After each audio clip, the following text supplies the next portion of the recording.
The last night of the year always carried a strange weight in our family. It wasn't the usual excitement of champagne toasts, fireworks, and resolutions no one kept. No, for us, New Year's Eve had a darker air, a warning passed down like an heirloom from my grandmother. "Beware the final chime of the old year," she'd whisper every December 31st, her milky eyes staring past us into some unseen corner of the room. "When the clock strikes 12, the past demands its due." As a kid, I thought it was just one of her strange sayings, like how she swore that leaving shoes on the table would bring bad luck, or that breaking a mirror would curse you for 7 years. But when I turned 16, I found out just how real her warning was. It was the last New Year's Eve we spent in the old family house, a sprawling Victorian relic perched on a hill overlooking the village.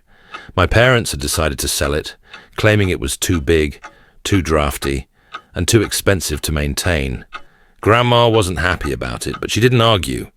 She just sat by the fire, knitting in silence, while the rest of us packed boxes. The night itself was bitterly cold, the kind of cold that seeps into your bones and lingers. Snow had fallen steadily all day, covering the world in an eerie, muffled stillness.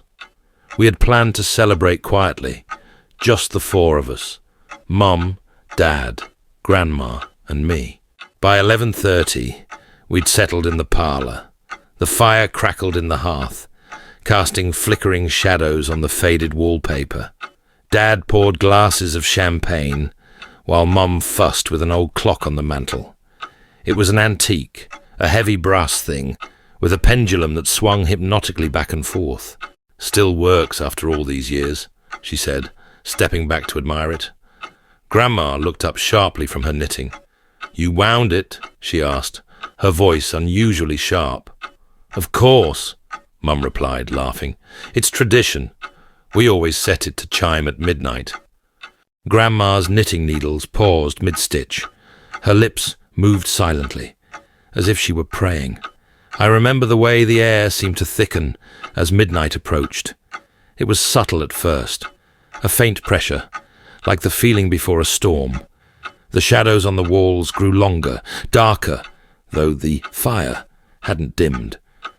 The wind outside began to howl, rattling the old windows in their frames. "Just a few more minutes," Dad said cheerfully, oblivious to the growing unease that settled over the room. I sat on the edge of my chair, my gaze flicking between the clock and Grandma.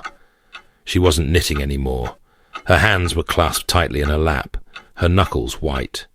When the first chime sounded, the fire sputtered. It was the strangest thing. It didn't go out entirely, but the flames shrank to weak, flickering embers. The room, once warm and golden, seemed to cool instantly, the shadows deepening into something almost tangible. The second chime echoed through the house, louder than it should have been. The sound wasn't just in my ears. I felt it in my chest, vibrating through my ribcage. "Does anyone else feel that?" I asked, my voice barely above a whisper. No one answered. Mum and Dad were staring at the clock, their faces pale. Grandma was muttering under her breath, her eyes fixed on the doorway. The third chime came, and the door to the parlour creaked open. Now here's the thing. The house was old, yes, and doors creaked all the time. But this door had been latched. I was sure of it. And yet, there it was, swinging open, as if someone had pushed it. I stared into the hallway beyond. It was pitch black, the kind of darkness that seemed to swallow the weak glow of the firelight spilling out from the parlour. "Close it," Dad said, his voice shaky. "It's just the wind." I didn't move. Neither did he. The fourth chime rang out, and I swear I heard footsteps, slow, deliberate, and coming closer. "Grandma," I whispered, "what's happening?" She didn't look at me. Her gaze remained locked on the doorway. "The past demands its due," she said, her voice trembling. "It always does." The fifth chime came, and the footsteps stopped. but something stepped into the doorway. I can't describe it fully. Words don't seem enough. It wasn't a person, not exactly. It was a shape, tall and shadowy, with edges that seemed to flicker and blur. Its face, or where its face should have been, was a void, an absence that made my stomach churn just to look at. Who are you?" Mom stammered. The figure didn't answer. It simply raised one long, thin arm and pointed at me. I wanted to move, to scream, to run, but I couldn't. My legs felt rooted to the spot. "Take me," Grandma said suddenly, standing up. Her voice was steady now, stronger than I'd ever heard it. "It's me you want. Leave the boy alone." The figure tilted its head, as if considering her offer. Then it stepped forward, into the room. "No!" Mom shouted, grabbing Grandma's arm. "You don't have to do this!" But Grandma shook her off. "Yes, I do," she said, her eyes glistening with tears.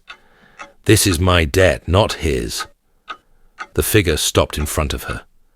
For a moment, the room was silent, save for the ticking of the clock. Then it reached out, placing a shadowy hand on her shoulder. And just like that, she was gone. No flash of light, no puff of smoke. One moment she was there, and the next, the space where she'd stood was empty. The clock struck 12, its final chime echoing in the stillness. The fire roared back to life, casting the room in its familiar glow. The door to the parlour swung shut with a decisive click. None of us spoke. We left the house the next morning, leaving behind the boxes we'd so carefully packed. Mum never mentioned the clock again, and Dad refused to talk about that night at all. As for me, I still hear those chimes in my dreams sometimes. And every New Year's Eve, when the clock strikes midnight, I wonder if the past is finally satisfied, or if one day it will come knocking again. As the final echoes of 2024 fade into the unknown, we pause, to listen, to reflect, to honor the whispers of a year that carried us through light, shadow, and the spaces in between. 2024 was a journey, filled with questions unanswered, mysteries unfolding, and moments that linger like distant echoes. But now, we stand at the threshold of 2025, a year uncharted, waiting to reveal its secrets. To you, our fellow seekers of the unknown, we send this wish. May 2025 be a year of discovery, where every sound brings clarity, every shadow holds promise, and every step leads you closer to the truths you seek. Together, let us walk into this new year, curious, open, and unafraid of what lies beyond the veil. Happy New Year from Sounds of the Unknown. Welcome to 2025. The journey continues.